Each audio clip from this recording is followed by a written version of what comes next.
សម្រាពីព្រះកិច្ចរំទ្រង់តើតែគ្រប់មនុស្សលោកបានសងទ្រង់តាមព្រះハត្តីនៃព្រះអង្គពេលនេះយើងនាំគ្នាក្រោកឡើងហើយដើរតាមផ្លូវ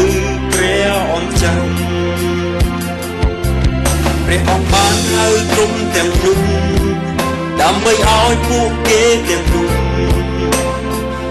មើលឃើញសេរីរុងរឿងនៃព្រះអង្គព្រះអង្គនឹងព្រះបាទទៀតទ្រង់បបជាបាលោកីនេះហើយយើងនឹងថ្វាយបង្គំទ្រង់សំមុនពោពេញដោយទឹកយ៉ាងណាសេរីល្អនៃព្រះយេហូវ៉ានឹងត្រូវបានមនុស្សលោកស្គាល់ពេញទាំងលោកីយើងទាំងមូលសមុទ្រពោពេញដោយទឹកយ៉ាងណាសមុទ្រពោពេញដោយទឹកយ៉ាងណាសមុទ្រពោពេញដោយទឹកយ៉ាងណាចូលមើលទៅថ្ងៃនោះណាសេរីមកនៃព្រះអង្គពេញផែនដីយើងបា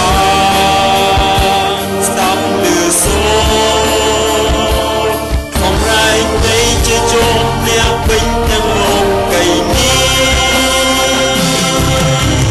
សមុទ្រពោពេញដោយទឹកយ៉ាងណាសេរីល្អនៃព្រះយេហូវ៉ានឹងត្រូវបានមនុស្សលោកស្គាល់ពេញទាំងលោកីយើងទាំងមូលសមុទ្រពោពេញដោយទឹកយ៉ាងណា